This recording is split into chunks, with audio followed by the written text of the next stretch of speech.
February 7th, and I'm going to give you the exact address. February 7th, 2026, that the Revolutionary Black Panther Party will be doing in honor and justice for Dawson McCracken. His name is spelled Dawson. Last name is McCracken, Mccracken. He was shot 36 times by Cookeville police, executed. His sister called them for a wellness check. When they went to the home, he wasn't in the home. They saw his fiance was white, and one of the police officers like turned red. She said, he was like, "He ever put his hands on you?" So instead of sending a crisis intervention team to talk to Dawson, they sent a SWAT team, and they just executed him. Somebody shot the AR until it jammed, and then another officer went over him as he was on the ground, squirming and bleeding, and shot him and counted his bullets because the last shot was to his head. So we want justice for him. It's going to be a march, genocide against genocide, fascism, terrorism, poverty, and MAGA. That's how it's titled. The March Against Genocide, Fascism, Terrorism, Poverty, and MAGA, and the fascist Trump regime is going to be February 7th, 2026 at 45 East Broad Street in Cookeville, Tennessee. That is the Cookeville, Tennessee City Hall.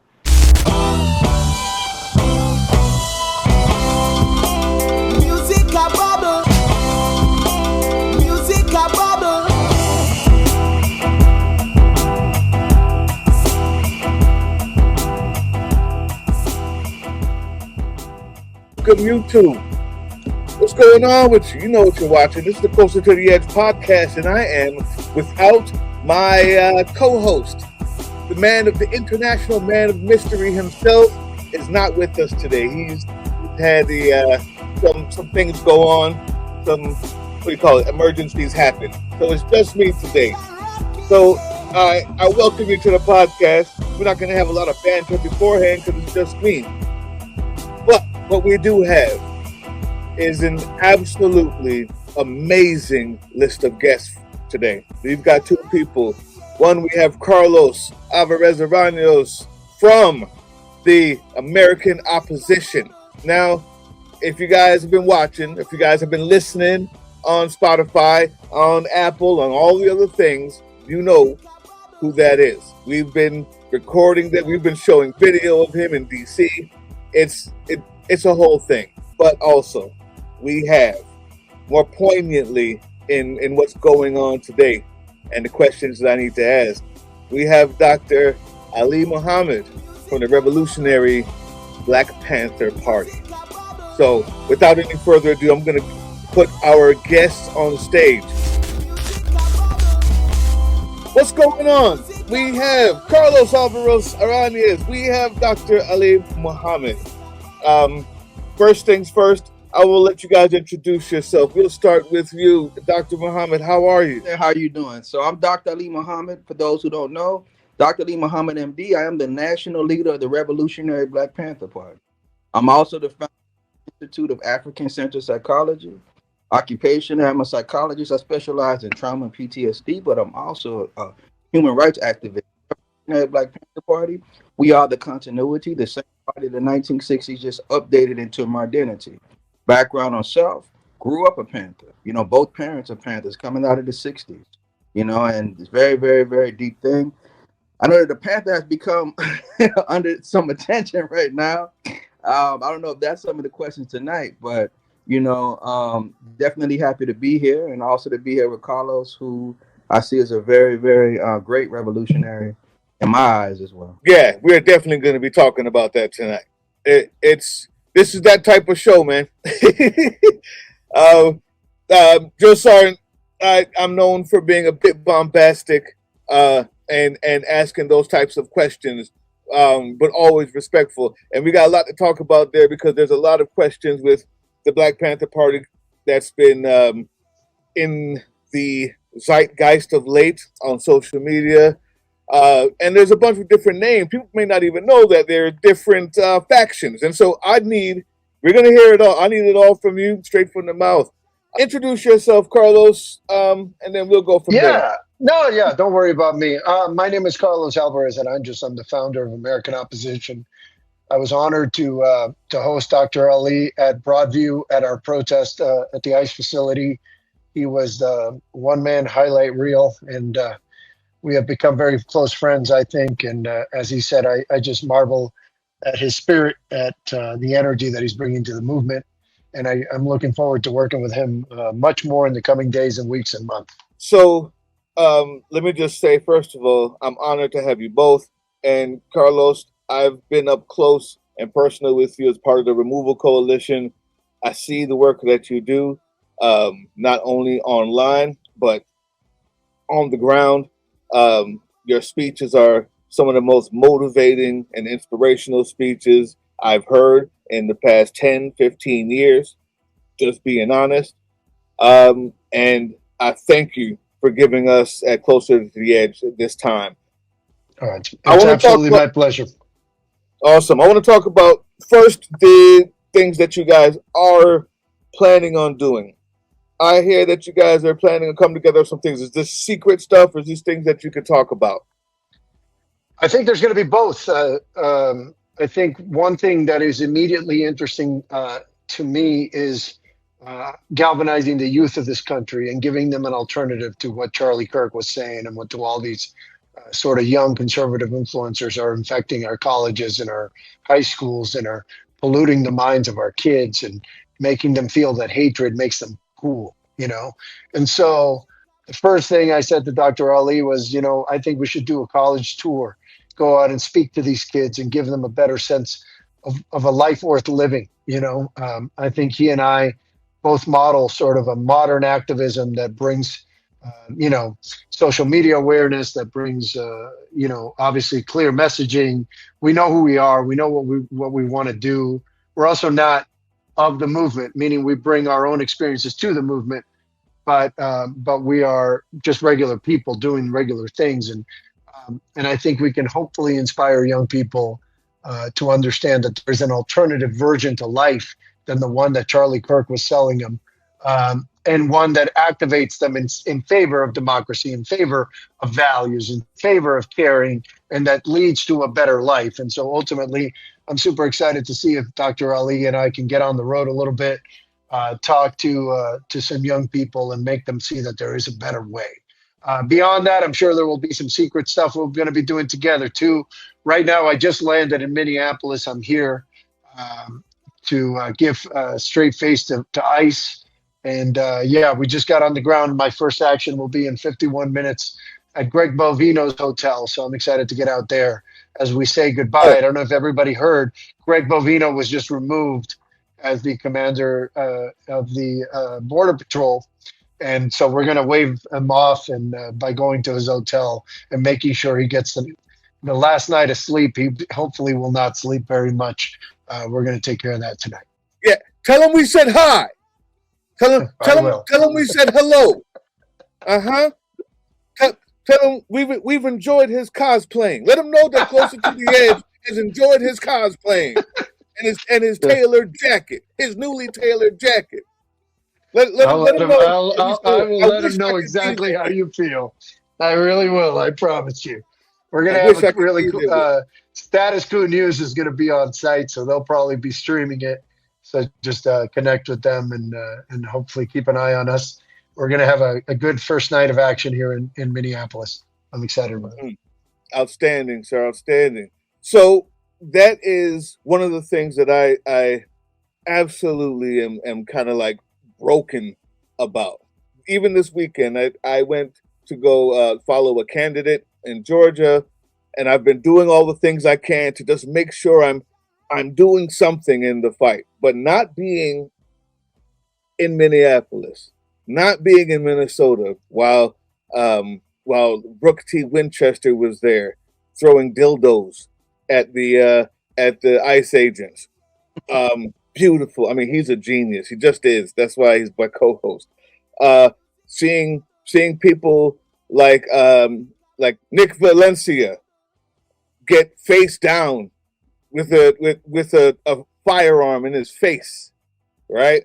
And they're doing this to protesters and journalists. Seeing that and not being able to be there is absolutely hurting me because that's part of my oath.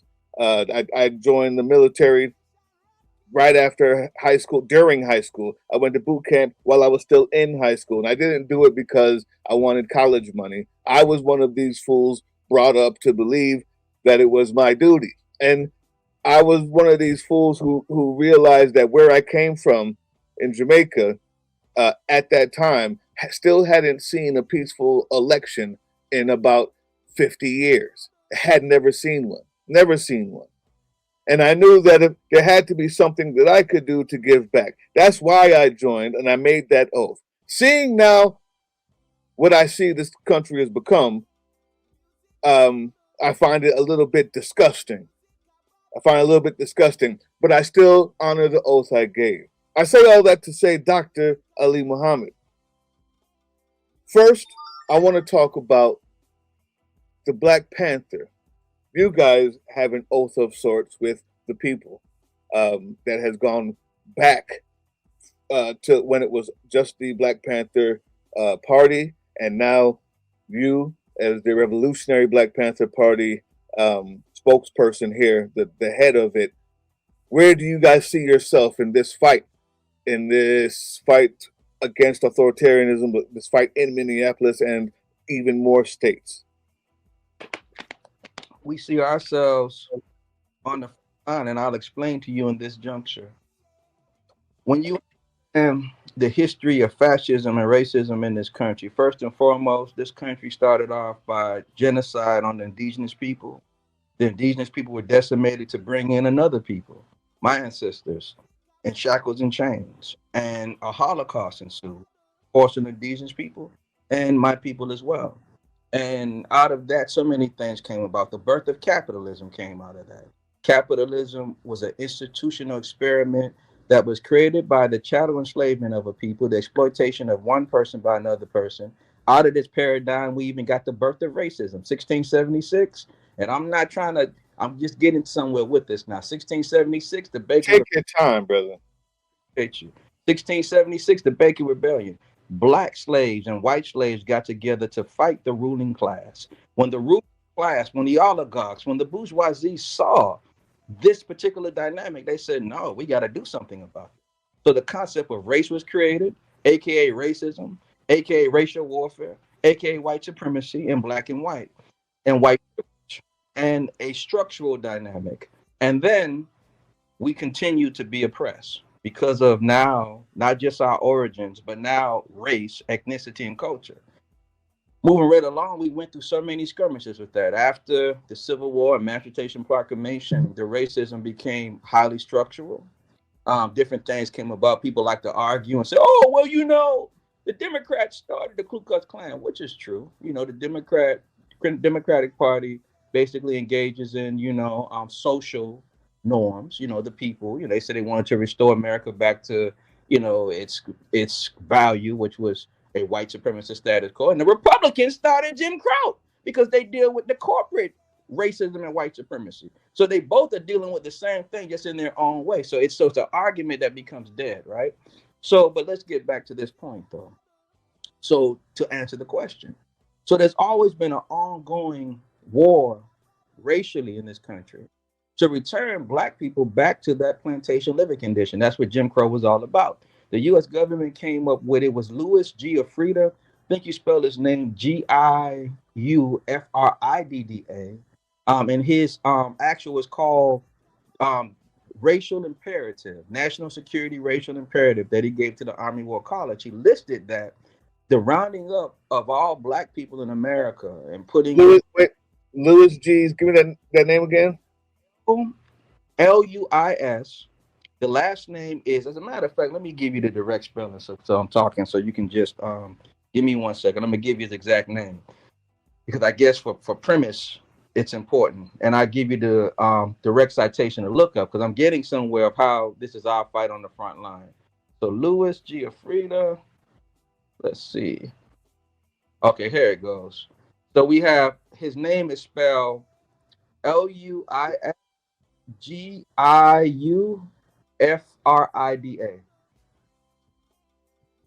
Let's see. Let me just double check.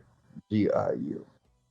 Okay, you look him up. So Louis Giuffrida, yeah, that's okay. That's his name. Yeah. So Louis Yeah, Giuffrida, he was a director of FEMA at one time.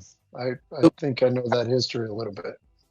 so National Survival Racial Imperative, 1970 U.S. Army War College, Luisgiuffid. So my point of mentioning, thank you, Brother Carlos. My point of mentioning him is that he said that that in order to get this national security thing in order, 1970 for the Army War College, he said that all black people had to be rounded up, 22 million at that time. So that is the real life King Alfred plan that people talked about. This government attempt to round us up. We knew the McCarran Act, the McCarran Detention Act, had similar things in it, targeting marginalized groups, black people, socialists, and communists. Considered subversive was the term they use also, and they talked about cutting off our neighborhoods. And when we rise up as the so-called warring guerrillas, how they were going to exterminate us. So in 1984, under Rex 84, they added the same Louis Giuffrida, the brown community. Said they wanted to round up brown people in this country, at least 500,000.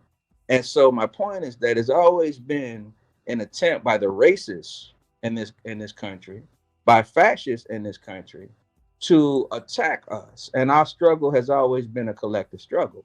Now, as a Panther, yes, we've always stood. If you go from point one to point 10, whether we're talking 1966, 1967, 1972, in our 10 points about the empowerment of the black community, housing, employment, all these great things. But we also talked about for all oppressed people. And as a scientific socialist and a Marxist Leninist and being raised as a Panther, that's always been a thing. A lot of people get confused because when we say, when we try to identify, everybody has a right to self determination. So if you're black, we stand on the empowerment of our community, for all marginalized communities. And if you're brown, you should be doing the same thing as well. All marginalized people are to do so. And people don't understand that paradigm. So we are black nationalists, but we're also internationalists, meaning that we connect with the international struggle around the world, whether it's in Palestine, whether it's somewhere else in the Middle East, whether it's in the barrios, wherever it is, we connect with all oppressed people because we believe in all power to the people. Black power for black people, brown power for brown people, red power for red people, yellow power for yellow people, white power for white people, proletariat power for the proletariat, and women power for women. So this ICE thing, we've always been a target in this country. Most people are just finding out how black people have been targeted. Police is driving down the street, the police pull us over, snatch us out the car, beat us up. They find a gun in the car, throw one in the car. Oh, they reach for the gun and kill us, just like they did Alex Pretty. We could relate because they do that to us all the time. Oh, he reached in his waistband, he had this, he had that. We can Yep. clear video that this man did not reach for a weapon. We can clearly see in the video that this man was trying to protect a woman that they were assaulting. We can clearly see it. But because they wanted to be abusers and they wanted to be terrorists and they wanted to be savages, they beat him. We see run, and snatch his gun way out of his waistband and then run off and they execute him. But we know that experience. We knew that from our brother what's his name Castile. We knew that from several incidences where we have gotten that same story. Renee Yep. know that where we're in our vehicle and they just shoot us in the window and say we're trying to run them over. So my point in saying this is that for a long time, this fascism and oppression, we've been the number one brunt. So when we see ICE out there, ICE is an extension of that. ICE is an extension of this same oppressive regime's Gestapo attacking the people, and it's everyone's fight. What do I mean by that?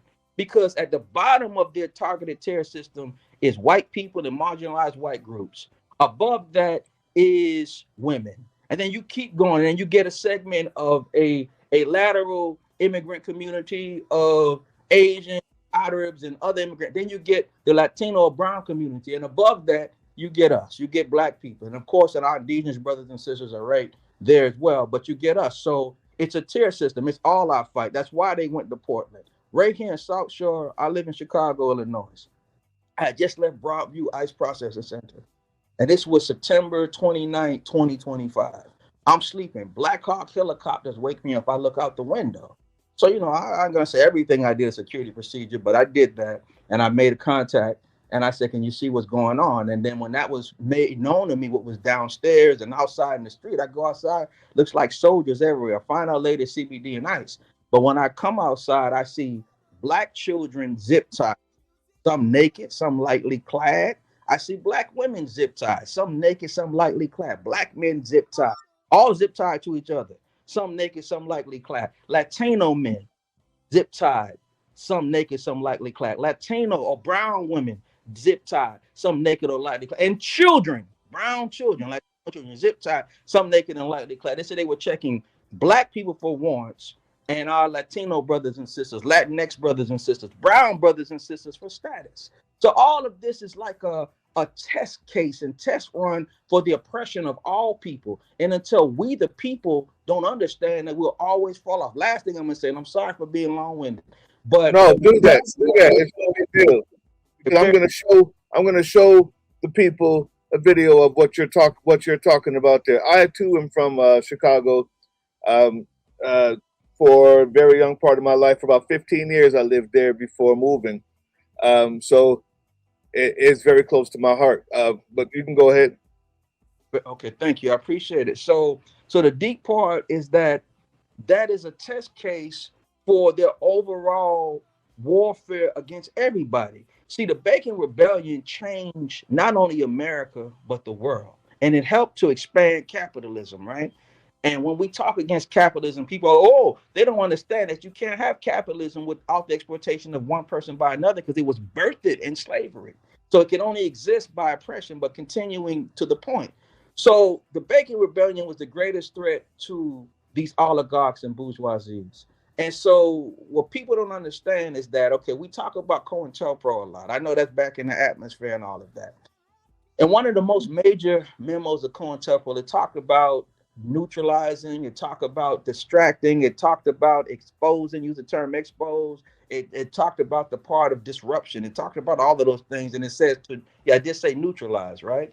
And so each of those things have a point.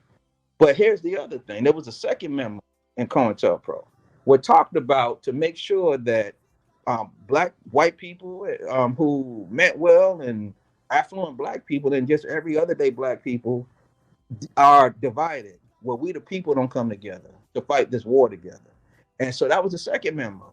And so I'm saying that to say that when George Zimmerman harmed Trayvon, even though he wasn't law enforcement, he came from that ideology that you neighborhood watch, safety patrol, security guard, police, that whole ideology, man. Slave catcher. Right. And it's so sick of how it creates an implicit bias with people. And then unfortunately, white people, you could be in the store, in the supermarket, and they be like, can I help you? And it don't be, can I help you? Just be like, what you doing here, right? So that whole ideology is how Trayvon got targeted. And so we were laughed at when we went out there for Trayvon. We were laughed at when we went out there for Mike Brown. Even though we did some things, the police just got overtime. We were laughed at when we went out there for Freddie Gray. We were laughed at a lot.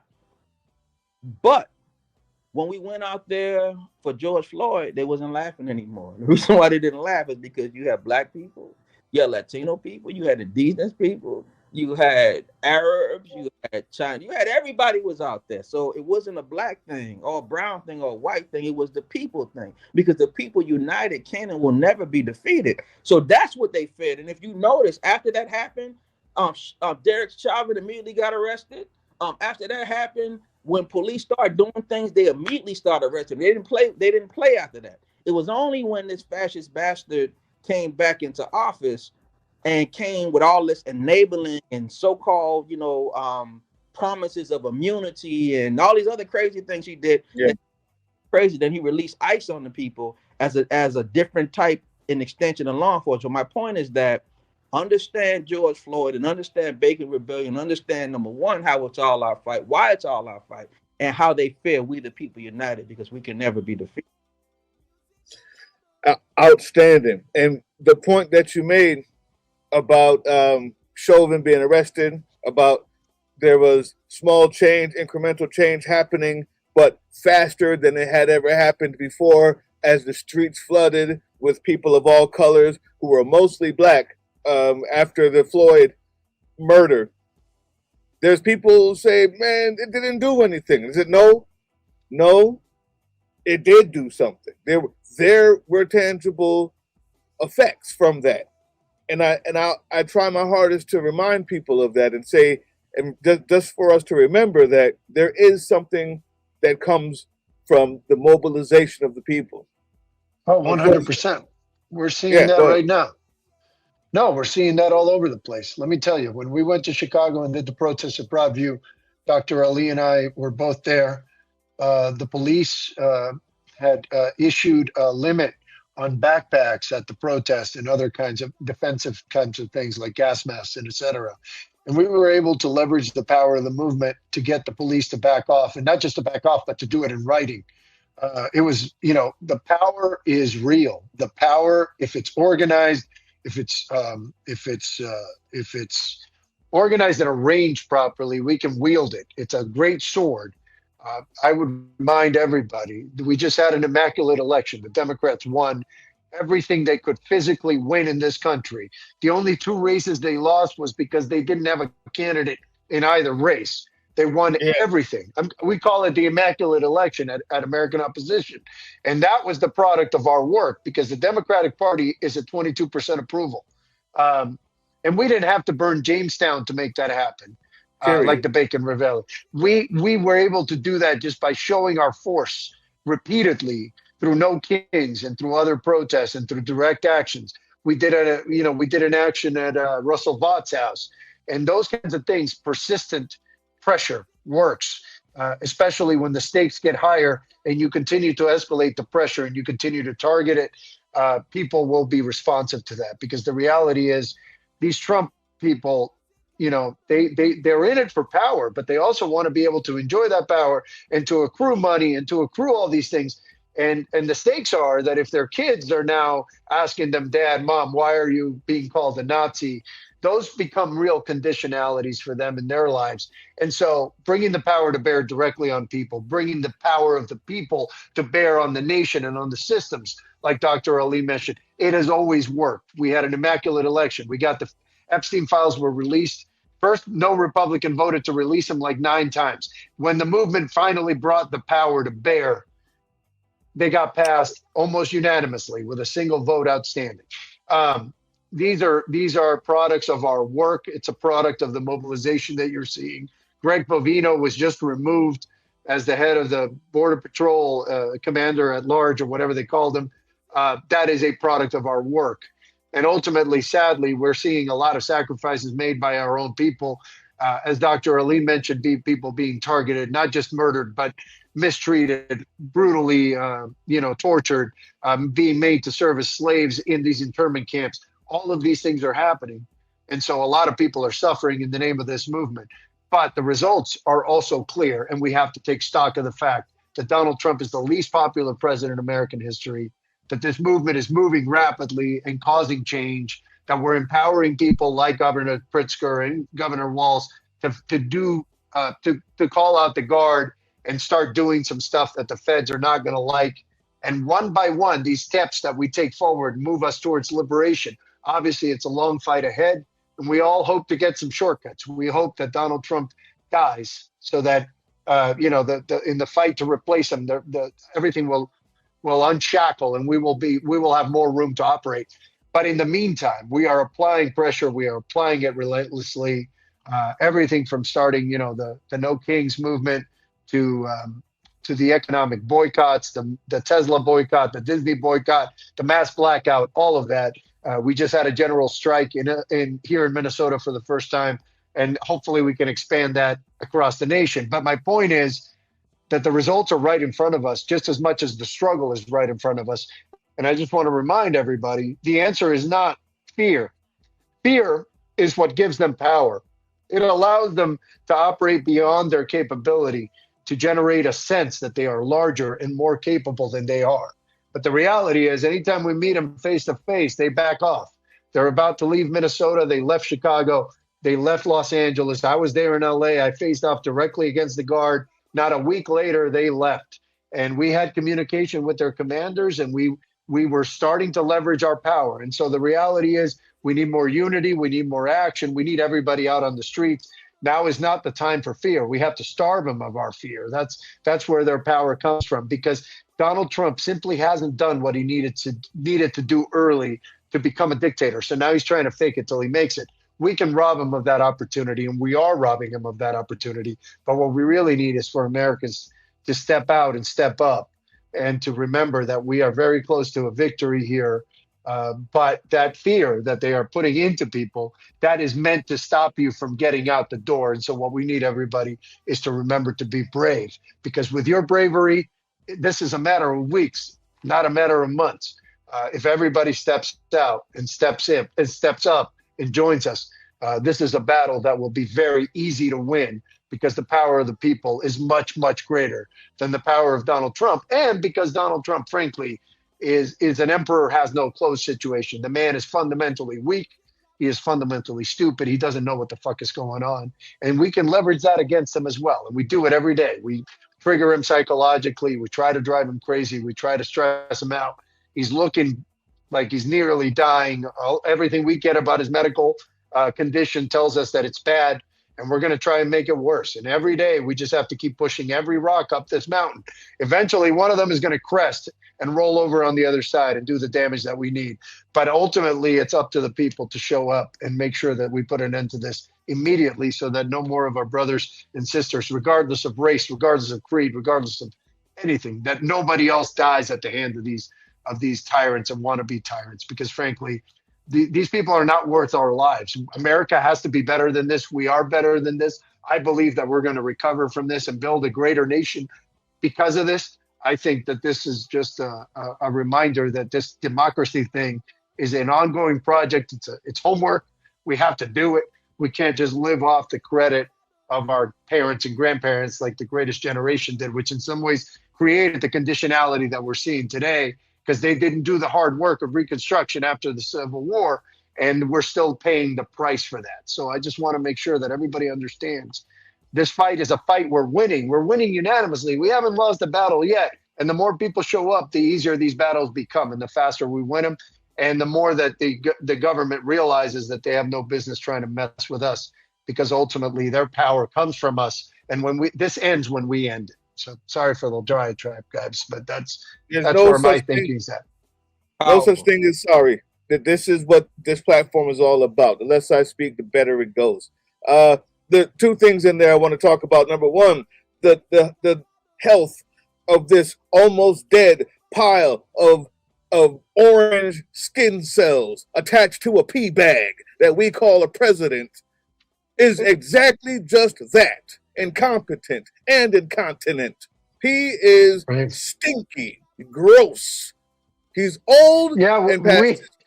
He's sundown. He's staying up afterwards for no reason on a fucking toilet, texting shit. He's not something that we should be afraid of. That's all I'm saying. We received okay. So American Opposition receives. We do something called opposition research, and for people who don't know, we do investigations behind the scenes. A lot of the shit you see come out about these people, we put it out there, and we don't ever take credit for that work, because the intrinsic nature of that work is private. We do it behind the scenes, and we're very, very adamant about protecting our sources. That said, we did receive Donald Trump's medical file at one point, and and the reason we haven't put it out is because we can't come validate it, right? We can't verify that, and we've reached out to media to try to get it verified, but it's a difficult process because of HIPAA laws and other things prevent us from getting basically a validated version that we can check it against.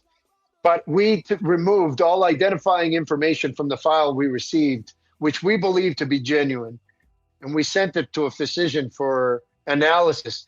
And they told us that a patient with his conditions would normally have about 5.5 months to live. I won't tell you when we received the file, except to say it was over 2 months ago. So that's what we were hearing at that time based on what was in that file. And that's a doctor interpreting medical information. We didn't tell them anything beyond, what do you see when you see this file? And their assessment was 5.5 to 7.5 months, in that range, just based on the range of conditions that he's facing. So let's hope that holds, because frankly, that would be a big boost to our movement, is to have him out of the way. J.D. Vance is a much easier person to deal with and a much easier construct to deal with, because he doesn't have the mythology. And he also reduces the Republican Party to what they actually are, which is very lame. And I think people will see that very, very quickly. Based on the medical information that we've received, you're not wrong. He's a walking deathbed, and hopefully God takes care of this quickly so that we can move on to the next thing. All right, so I'm going to go on to the next thing, and this is for Dr. Alli Muhammad. You mentioned what happened in Chicago. I want to quickly remind people who don't know. Agencies raided an apartment building in the city's South Shore neighborhood early this morning. First of all, let's remind ourselves that they're coming out of a fucking budget van. These aren't geniuses, and this isn't some sort of elite crew here. These are people making shit up as they go along. But anyway. Morning. Neighbors there report multiple arrests in this latest immigration enforcement action. The people who live there are telling our Sabrina Franza that American citizens were briefly detained. She is live for us on that scene right now. Sabrina? It was real tight, all right here. And every time I moved, it would hurt. Patricia Fisher says she was detained by federal agents this morning, claims she was held for hours in a van with other neighbors at 7500 South Shore Drive, while agents confirmed her identity, citizenship, and confirmed she had no active warrants. And then the part with the kids, I just want to show, I don't know why you got me so hyped already, Carlos. I wasn't even supposed to be cussing, man. It's your fault. But he said he had warrants for 5 people. I said, so why are you detaining the whole building? He said it's for the safety of all. Ebony Watson watched and filmed what she saw. I see a whole block full of bunch of rental cars. Showing a massive show of force and rental trucks used in... What's going on? Let me take it off. What happened? Somebody's recording. Is that you, Dr. Ali? I can't hear y'all. Can y'all hear me? I can hear you. But it sounds like you're, are you replaying the video already? Can't hear at all. I'm gonna have to go out and come back on. Oh, man, I'll just go out and come back on. All right, while we're waiting for him to come back on, the point of all that was to say, in case you forgot, this is what they're doing to the cities. But I want us to remember that the first time that they come down and attack helicopters, and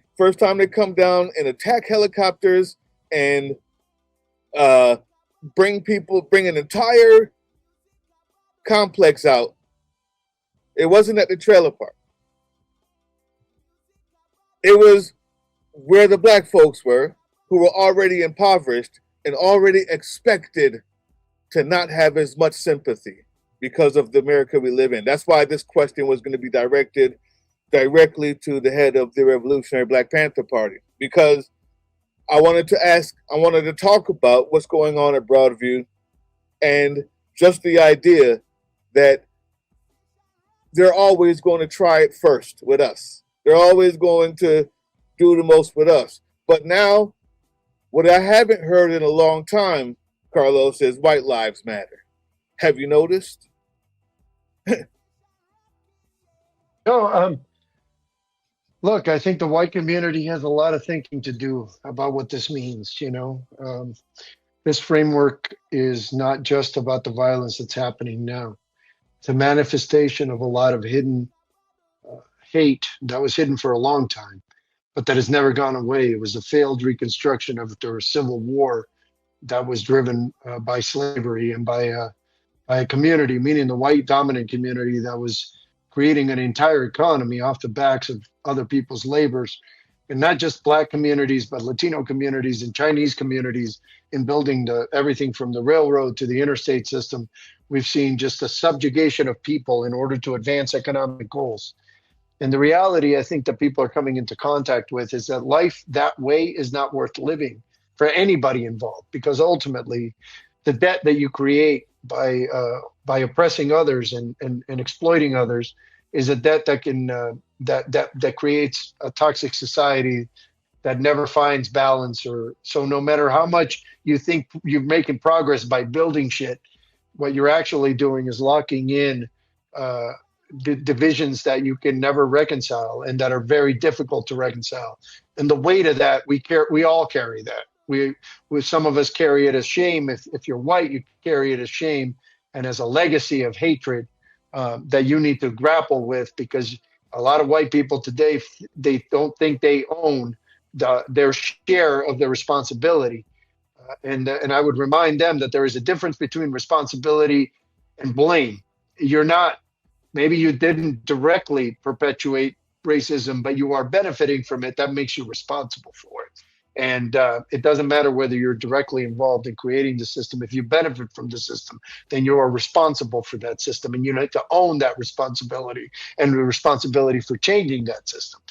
But some of us carry it as a different legacy. In the Black community, obviously, not just a legacy of slavery and injustice, but also a legacy of liberation and hope, as defined by people like Frederick Douglass, Martin Luther King, Malcolm X, all of the historic figures that have brought us to this moment. In terms of this conversation is not our conversation. It's a legacy. That we move forward, but that belongs to others as well.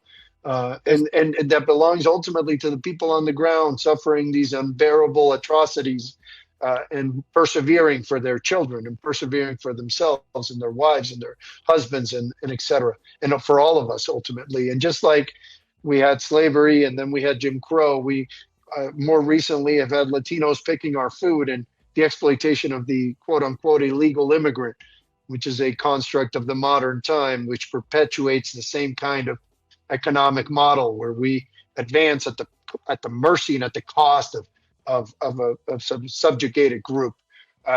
And what I think this moment is somewhat different, because I think most people realize that the Latino contribution to America is an extremely important one. It's easy to see. And you can't separate one thing from the other. If you eat Mexican food, you can't hate the Mexican culture that brought you that food. And I think people are becoming awakened to the fact that those actions have consequences, and that those consequences are debts that must be paid one way or another before we can advance forward together. And so I feel like this struggle is not our struggle. It's a struggle that predates us and that will postdate us as well. It will be here after we leave. But our role now is to leverage this moment to generate solutions that can outlast us, so that the next generation gets an easier version of the problem and they can find a greater access to solutions. Again, it's about creating a more perfect union. It's never about reaching the perfection. We know these struggles are going to endure, but we can make massive headway in this moment. And in some way, I actually think that Donald Trump, being as horrible as he is and as plainly, obviously ridiculous as he is, makes this somewhat easier, because the face of white supremacy today is orange. It is bloated. It is dying. And I think that's a great sort of representation of where this entire white supremacy thing is. It's on its last breath. It's trying to justify itself, but it looks and feels like Donald Trump. And in some ways, that's a perfect image of what it's always been. And guess what? You know, he's a narcissist and he's an idiot, but we can also beat him. We can break him. Anytime he's been put over the fire, he breaks and he backs off. He just did it with Tim Walz. He's going to do it again and again and again. And our job is to bring that pressure directly to him, because we can use Donald Trump to advance these fights and make a lot of progress on a lot of fronts, so that the next generation gets a better America. That's my firm belief. That's why I'm fighting. And I know that Dr. Ali and I are going to be working together to get as much out of this moment as we can in terms of advancement for our Black and brown brothers and sisters, and for the nation as a whole. Because if we can make progress on this, if we can make real progress on this, we will get closer to delivering on Dr. King's dream and on the vision that Frederick Douglass had and so many have had, of an America that is more fair and more worthy of the sacrifices made for her, especially by those that have been subjugated in her name. So I look forward to our future together, but I look forward to building it right now, so that we never have to deal with these particular fights again, and so that this white supremacy colored orange is never a problem that we can't overcome again. And obviously, we want to prevent this from being violent, because violence ultimately is fascism, and peace is democracy. And we choose democracy, and we choose peace. And I think that's very important as well. I moved to the United States from the Dominican Republic because I had a very clear idea of what the American dream was. And my vision of America was a love affair. I looked at this country from afar and I said, I want to live there. And then I moved here only to realize that those demons were following me, the demons that I was running away from. And I'm not going to let this country fall to those demons. I'm not going to. And I know you're not going to either. And I know Dr. Ali isn't going to either. So I'm excited what we can do together. And what I've seen so far and what we've done so far has been unbelievable. Tomorrow is the 1-year anniversary of American Opposition getting launched. 9 days or 10 days from now, we will have the 1-year anniversary of the first National Day of Protest, where we called for people to come out and over 1 million people showed up. 2 weeks after that, we did the first No Kings protest, which then launched that movement. In the middle, between them, we did the Tesla boycott, and Elon Musk called me evil, and it cost him at one point like $200 billion in market equity. And ultimately, again, that was just the beginning. And what we've done since then has been remarkable. And I just want people to celebrate for a minute, because Americans have stood up the largest social justice movement in history in the aftermath of this election. And I'm so proud to be part of that. That general strike was crazy. Listen, so before anything else happens and I lose you guys again, I was going to talk about what happened in Chicago and why the black families and the black community was the first time that we've seen people helicopter, people jumping out. Oh, he's left again. Damn, I was so close. So close. We're full of technical difficulties.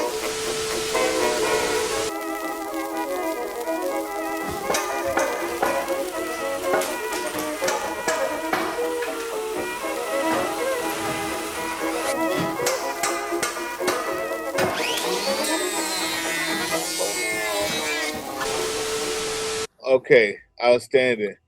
So we beat the system. We beat the system is what happened. Yeah, I kind of try to be as resilient as I can, because I know things get crazy. What was your question before it started getting crazy? Yeah, so here we go. First thing, I'm going to go past the Chicago thing. All I wanted to do was mention that was the first time that you see people rappelling out of helicopters and surrounding entire buildings with U.S. citizens in it was in a black neighborhood in That's Chicago. right. Yes. There's a reason for that. There's a reason why they tested there first. There's a reason why there's always going to be the first people to do it too, is because the sympathy level is always going to be low. Because one thing I haven't heard lately is white lives matter all of a sudden. Right. I haven't heard that in the death of these two people, but that's because they started with the black ones and they made them have to make those yes and those okay. Made them have to make those decisions. So I'm going to go straight to this one. Yes. You're in Broadview. I belong to a group called Sons of Liberty, and Sons of Liberty is an activist group that is it's not white or black, but it just happens to be mostly white people in it. Yeah. And I am one of the leaders there, and we've been in Broadview many times, and I would love for us to join with any Black Panther revolutionary Black Panther movement that is happening at Broadview, because absolutely, we want to be there. And for another thing is, I want to make sure that we are joining with these correct movements. Yes. So I'm going to let you speak on, the not even just that. I want to make sure I word this correctly. Yes. I'm gonna let you speak on the fact that it happens to black folks first, the fact that they were rappelling down first in Chicago, and now it has, after what they say, your agreements. Now the people who were okay with that had to agree and agree and agree up until now, to the point where they can shoot white folks in the face. And you've already agreed to so many little agreements. Up until then, you're stuck. That is a form of authoritarianism that by design, right? The Yes. small agreements. Talk on that. And then afterwards, we're going to get to the revolutionary Black Panther Party as we see here. And so I need to find out before when the Sons of Liberty is joining with the Black Panther Party or the revolutionary Black Panther Party. I also just want to make sure that we are joining with the right people. So go ahead. I'm gonna leave this up. And then you just go ahead and talk about the little agreements white Americans have had to make up until this moment, where you can no longer hear the words "White Lives Matter," and then we can talk about our association with the Black Yes. Panther Party to make sure that the Sons of Liberty and myself are encouraging proper association and group Indeed. dynamics. And group dynamics. That's all. I'm just asking. Yeah, indeed. I know that was gonna come up. So here's the Right. situation. So when you allow, as you were mentioning, that the micro aggressions, I'm gonna just put it in that terminology, was allowed. Well, not micro because it was macro for us, but micro for the white community. You Right. see people Right. get beat up, get arrested, get gunned down, get shot down, and they're like, "Oh, well, they said he was in it. He had a gun in his waistband." Or they said he tried to charge at him. You keep letting that go on. It keeps going on. It keeps going on. You keep allowing it to go on.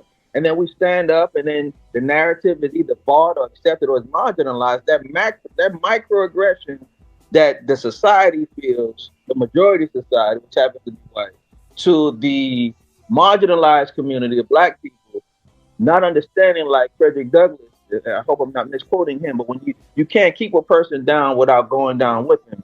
Me paraphrasing that. Um, so not understanding that it's like a relationship. Somebody bumping you with their shoulders.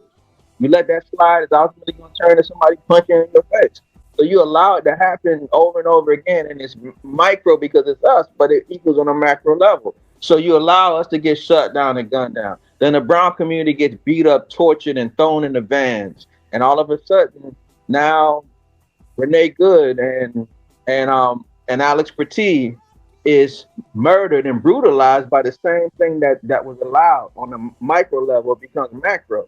That's just how fascism works. It starts at one point to desensitize you to accept the other points. And one thing I think about Renee Good, she reminded me of Viola Louisa, who during the civil rights she was actually helping civil. She came all the way down to for the Selma Montgomery actions, and the Ku Klux Klan killed her. She reminded me of that situation because she was there for trying to help the people.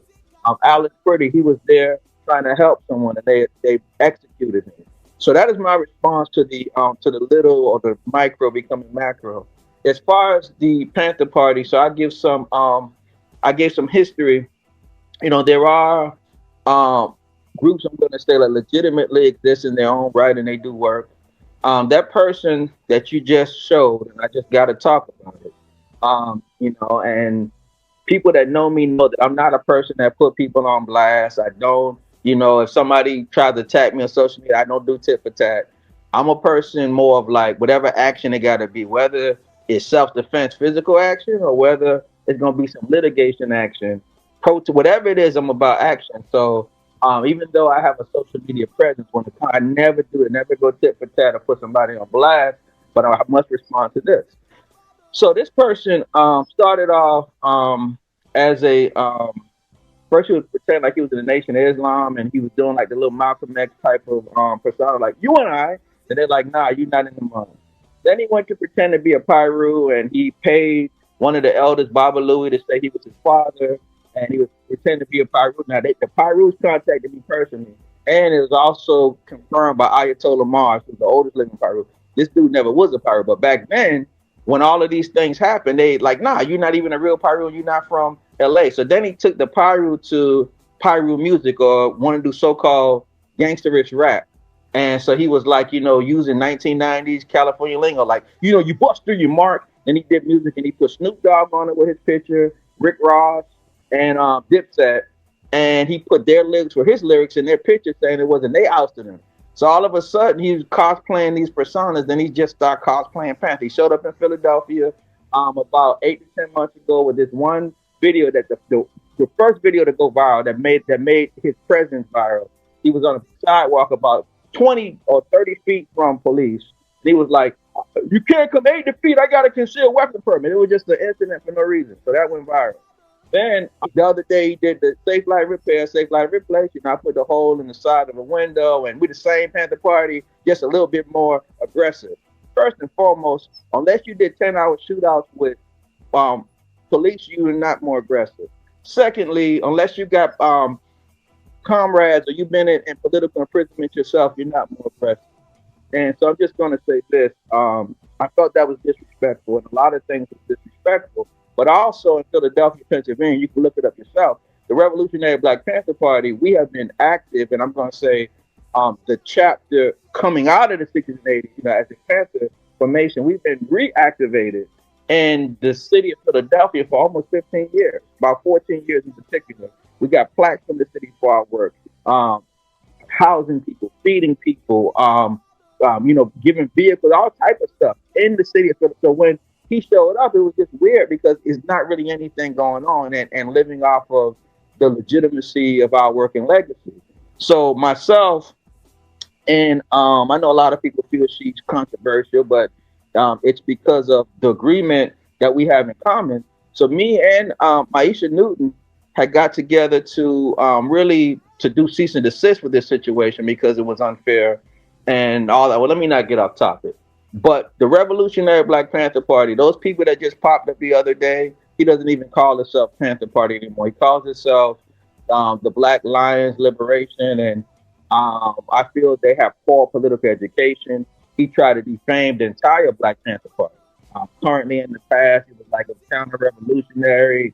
Uh, he's in the internationalism, but somebody's in the black nationalism. If somebody was truly politically educated, just like all my white comrades and my brown comrades and people that we do have coalitions and alliances with, they understand that clearly. Marginalized people must have self-determination. So, of course, if you're a woman and you stand up for women's rights and women liberation, you're going to have women empowerment. And I, as a man, cannot tell that woman how to empower and encourage herself. We can only speak if things get toxic, where it's like, oh, they want to hate everybody that's not a woman.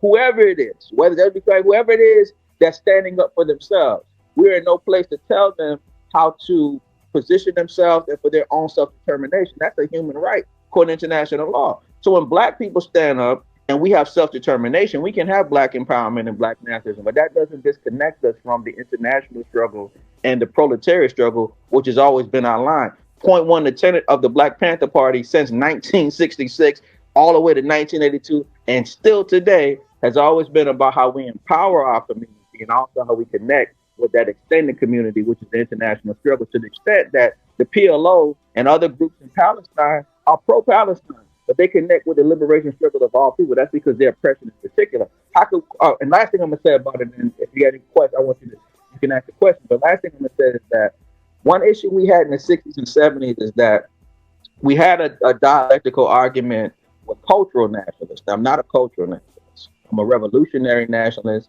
I am a scientific socialist, revolutionary socialist, and African-centered Marxist-Leninist. To the extent of this, we argued about that, but we had Chairman Mao's work. Chairman Mao is one of the greatest revolutionaries ever. He goes in that modern list of Che Guevara and all of the other revolutionaries that existed, Amilcar Cabral and others, right? Um, in the physical sense of revolution as well. The issue is that he was so effective because he took Marxist Leninist scientific empirical dynamics and put the Chinese culture on it, the Chinese identity on it to help Chinese people. Why was that effective and important? Because they were attacked for that. So we as black people were oppressed because of our skin color and our origins. And you release and you so-called abolish slavery, and you put us into a society under a reconstruction now supposed to exist, and you put us in a proletariat society. One thing that Karl Marx, who was a great revolutionary, put together was the understanding of actual scientific socialism. And he made it clear that he got the understanding of what he called ultimately pure communism, scientific socialism, from what he called primitive communism was studying indigenous societies and civilizations and studying us as African people and other people that's indigenous. And he put it in the paradigm for the proletariat. So there's no system more scientifically empirical to fight the bourgeoisie and the oligarchs and the oppression of capitalism than the science he put out, Marxism. So of course we're Marxist Leninists. However, we're still attacked because of our race, our culture, and our color. So our identity must be there. And anyone who argues that that's divisive then does not understand our struggle. So in that juncture, I empirically deduced and developed what is known as African-centered Marxism. That we are Marxist Leninists individually just Marxist Leninists, but we're also African-centered Marxist Leninists. But that person there is somebody that just popped up out of the woodworks and got some social media clickbait and all that stuff. That's why it was so easy for him to drop it when the elder made it clear that he wasn't going to be affiliated or associated with the madness he was doing and the name dropping and all the other madness. But if people are interested in being a part of the Black Panther Party, the Revolutionary Black Panther Party, as stated. You can go to our website at therevolutionarypantherparty.org. Who are we and what we are? The Revolutionary Panther Party. We are continuity of the 1960s. Continuity in that juncture, the same, but with modernity, with modernization, because of the way the struggle is currently against the people. We have coalitions and alliances with comrades. We have a united front and coalition. We have a coalition with Brown Berets. We have a coalition with our indigenous brothers and sisters, and we have a very powerful coalition with the people. And we believe in black power for black people, brown power for brown people, red power for red people, yellow power for yellow people, white power for white people, women power for women, and proletariat power to the proletariat. But yes, indeed, black power as well. And so I guess that's as much as I can say. I hope I ain't say too much. No, you said exactly but what you need to say. but I had to answer. I do believe somehow our feed is being intentionally interfered with. This is probably a radio or podcast dynamic that wasn't expected. I wanted to also express announcing something too that I'll be doing that I definitely would like you all to participate in. Give me a second. Yes, indeed. So I want everybody to who's listening, if you pro Second Amendment, because that backs up the first one too. I would like for you all to come out. To come out to a march that we're doing in Cookeville, Tennessee. Is going to be February 7th, and I'm going to give you the exact address. February 7th, 2026, that the Revolutionary Black Panther Party will be doing in honor and justice for Dawson McCracken. His name is spelled Dawson. Last name is McCracken, Mccracken. He was shot 36 times by Cookeville police, executed. Basically, his sister called them for a wellness check. When they went to the home, he wasn't in the home. They saw his fiance was white, and one of the police officers like turned red. She said, he was like, "He ever put his hands on you?" So instead of sending a crisis intervention team to talk to Dawson, they sent a SWAT team, and they just executed him. Somebody shot the AR until it jammed, and then another officer went over him as he was on the ground, squirming and bleeding, and shot him and counted his bullets because the last shot was to his head. So we want justice for him. It's going to be a march, genocide against genocide, fascism, terrorism, poverty, and MAGA. That's how it's titled.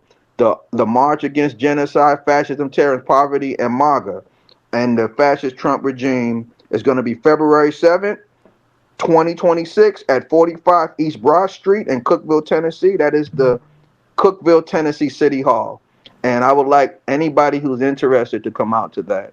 I appreciate being on the podcast. All power to the people, to you. I appreciate Brother Carlos. And I appreciate being here. And for those who are listening, unfortunately, hard topics have to be talked about. Like I said, ain't my thing to put nobody on blast, but the dude, Paul Birdsong, just had to, yeah, that was a cosplay. But if you're interested in, the work that has already been going on for a very long time, then reach out to us, the revolutionary black panther party.org. Much love to you all. All power to the people. Appreciate you, brother. And you have a great night. You too.